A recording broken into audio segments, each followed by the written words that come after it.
อยากจะทำให้หน้าของเราดูอ่อนเยาว์แล้วก็เด็กลงง่ายๆด้วยแอป CapCut ครับ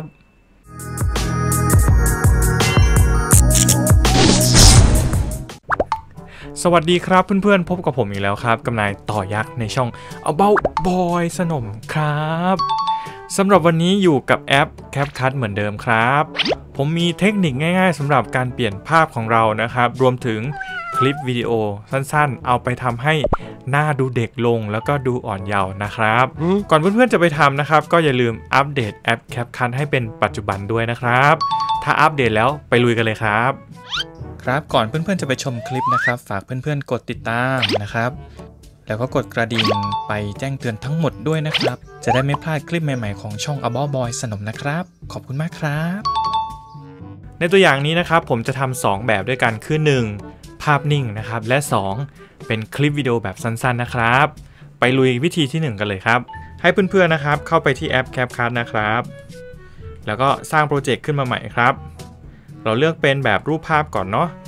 สมมุติเป็นภาพนี้แล้วกันเสร็จแล้วก็กดเพิ่มไปเลยครับในส่วนภาพที่ผมเอามานะครับก็จะดูหน้าแบบเหมือนคนมีอายุก็มีจริงๆนั่นแหละครับก็มีริ้วรอยอะไรเยอะแยะไปหมดนะครับเราจะเปลี่ยนให้กลายเป็นหน้าเด็กด้วยวิธีง่ายๆนะครับเพียงไม่กี่คลิกนะครับวิธีการเลยก็คือคลิกที่รูปภาพนะครับแล้วไปที่คำสั่ง Style ปุ๊บจะมีคำว่าหน้าเด็กนะครับปุ๊บเข้าไปเขาก็จะทำการประมวลผลรอจนครบ 100% นะครับว้าวตอนนี้หน้าผมกลายเป็นเด็กทำไมหน้ามันใหญ่ๆแปลกๆแล้วว่ามันก็ดูเด็กลงจริงนั่นเองนะครับอันนี้คือวิธีที่1ครับสำหรับวิธีที่2นะครับเราจะเอาเป็นคลิปวิดีโอแบบสั้นๆนะครับไปทำกันเลยนะครับ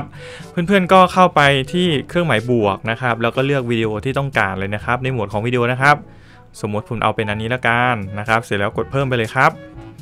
ก็จะได้ลักษณะแบบนี้นะครับเดี๋ยวเราไปดูนะครับว่าสามารถที่จะใส่สตาร์ได้หรือเปล่านะครับลองกดที่คลิปวิดีโอนะครับแล้วเลื่อนไปครับมีคำว่าสไตล์นะครับในส่วนของหน้าเด็กกดไม่ได้นะครับแต่ว่าเรายังสามารถที่จะทำได้ด้วยขั้นตอนการฟีดนั่นเองนะครับกดเครื่องหมายถูกต้องก่อนเนาะอยากจะให้หน้าเด็กส่วนไหนนะครับปุ๊บอยากตรงนี้นะครับเพื่อนๆก็เลื่อนไปนะครับหาคำว่าฟีดนะครับหรือว่าคำว่าตรึงนะครับตรึงแป๊บนึงเลื่อนเข้ามาสักนิดๆหน่อยๆนะครับพอได้ตรึงเสร็จนะครับเขาจะปรับจากคลิปวิดีโอให้กลายเป็นภาพนิ่งนะครับเราก็เลือกส่วนที่เราฟีดออกมานะครับหรือว่าตรึงออกมานะครับคราวนี้เลื่อนไปกดที่คำว่าสไตล์นะครับหน้าเด็กก็จะมีให้กดทันทีนะครับกดปุ๊บเข้าไปก็กลายเป็นหน้าเด็กอ้วนลักษณะแบบนี้นะครับกดเครื่องหมายถูกต้องได้เลยครับ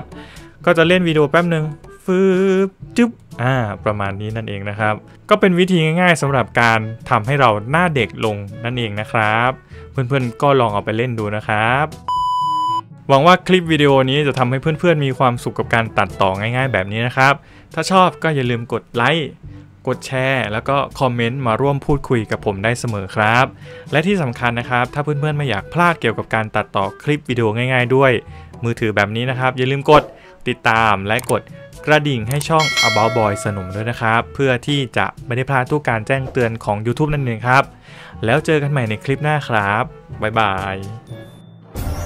มีคลิปแนะนำให้เพื่อนๆกดดูได้นะครับ